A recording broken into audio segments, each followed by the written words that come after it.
So I heard the story. I was in London. I live in London. I heard the story in 2003, and I had it's weird what happened to the Chilean miners recently, because in the same way the story snagged, you know, the way it just snags people. I mean, look, people in Britain were really fascinated, and obviously we heard the story when Aaron came out of the canyon, and I remember waiting for. I remember reading about a press conference there was a talk of a press conference, and I remember following the news, trying to think, oh, what, that'll be interesting. So it was a fascinating story, obviously, and then I read his book in 2006, and there's a guy Pathé, who are a kind of French company who operate in Britain and France. They're like a kind of mini studio.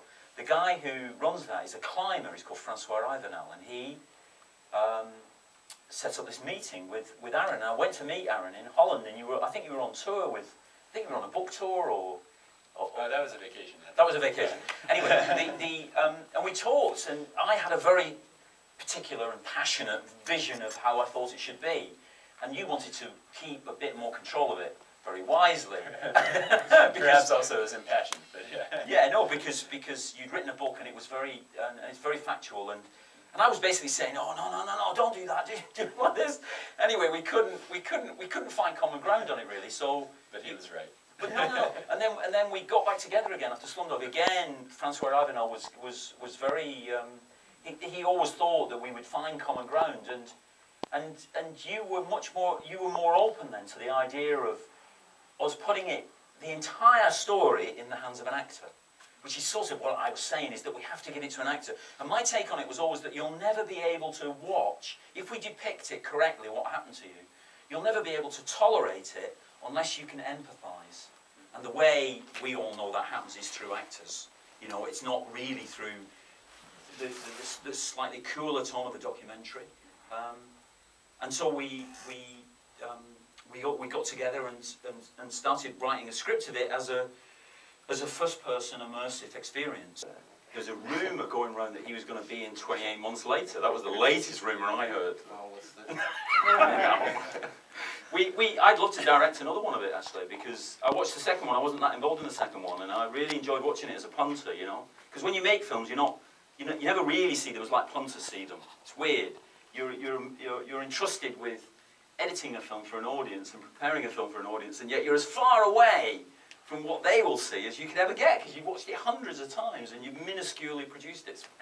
But I watched it as a punter, and I thought, oh, I'd really love to direct the next one, and that's where that began, really. It's a question of time and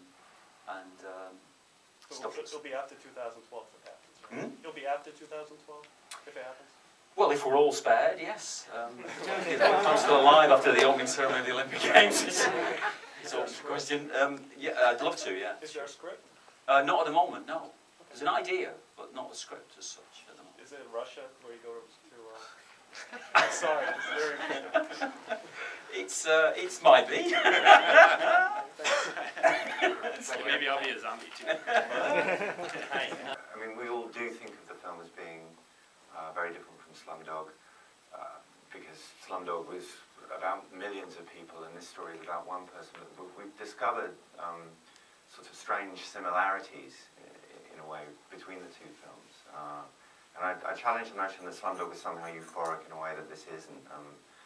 People remember Slumdog as being euphoric because there was a dance at the end. We passed through some pretty dark material before we arrived at that point in the story and earned that euphoria. And in that sense, I think the two stories share a certain similarity.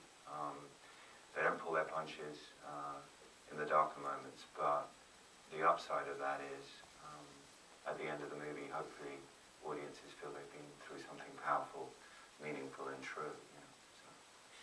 He's I think you know, he's a genius composer, really, and I think he was delighted to be asked to do this, because I think the only limitation in his life is that people will pigeonhole him as an exotic composer or an Indian composer, whereas his language is music, it's universal. And he read the story and watched an early cut of the film and was really taken with the film and started to work. And he based his work on, solo guitar. You know, he was thinking, obviously, because it's a Western States movie, the solo guitar is very deeply buried in American myth, and and fact, and that's how it began. And all the tunes that you hear in the film are actually, they may not be played eventually on guitar, though a lot of them are. They're all based, they all come from that origin of solo guitar, really. And he used an American guitar player whose name I sadly forget. I'll remember it for next time. I'll look it up. And they worked on they worked up these songs together, really. And he's an extraordinary guy to work with. We're very lucky to have someone of his capability working in the industry. You know, we work in a place called. He has a little studio in Tufnell Park in London, which is not a very fashionable part of London. There's this tiny little studio, and we go up there. And the problem with working with composers is that they start work at midnight. You know, and you're there, and you've done all day in the cutting room, and they're like, suddenly they're bouncing around at midnight, and you're thinking, I've got to be back in the cutting room at 9 AM. But apart from that, he's a joy. Yeah, it's the book, really. I mean, I remember when I read it the first time, I felt breathless reading it. It's the most extraordinary bit of writing. And just going back to that question about, who was it asked the question about writing? Yeah, Brad, this writing is, I think, like, there are other people who are not born writers, that's not their chosen career to begin with, but they're gifted writing by experience, hard experience, and they become a conduit for experience passed on to us all. I'm thinking Joe Simpson, another climber, who's the most extraordinary writer, and obviously in a much more extreme category, Primo Levi, who was a chemist and who became the most extraordinary writer through terrifying experience that he'd been through. So it was based on that, really, and we decided the only way to measure it was not to measure it in the sense of the sensibility of what would the fashion in the audience be. We didn't want to make it for a horror audience. We didn't want to make it so that it was watchable by everybody. You know, it was obviously going to be something that had to truly reflect his experience. And the key things in it are that it took Aaron over 40 minutes, and that it had a degree of pain in it, which was, for a guy anyway, is probably most guys never get near that. But also that it was a doorway to something else, that it wasn't an event in itself. And that when we decided that people would go through this as part of the experience of watching the film, and the euphoria or the exhilaration, the ecstasy you feel at the end of it is deeply earned, because you, like him, have been through some kind of intense experience. And that was always how we judged it. It's down to the book, and it follows very carefully the book like that, because there's no one else.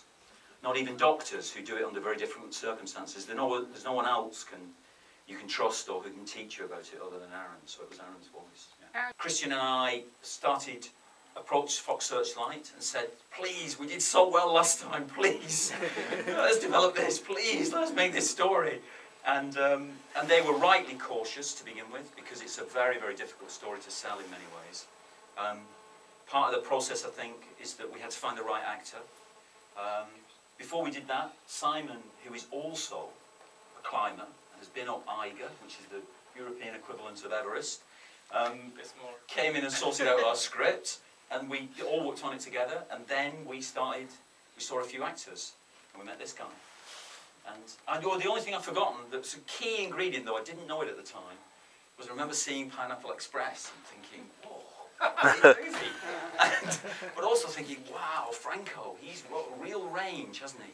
You know, it's like, and that was a key ingredient actually, because I think there's a bit in the film, for those of you who've seen it, which it's not like Pineapple Express, it's being a bit silly, but it is, Simon wrote it, it's this extraordinary talk show host, which is not based on Aaron's messages, which we did use for a lot of the material, but it's something that allowed James to explore the kind of further reaches of what's happening to his mind and his thought processing at that time. So that's the story really, and here we are.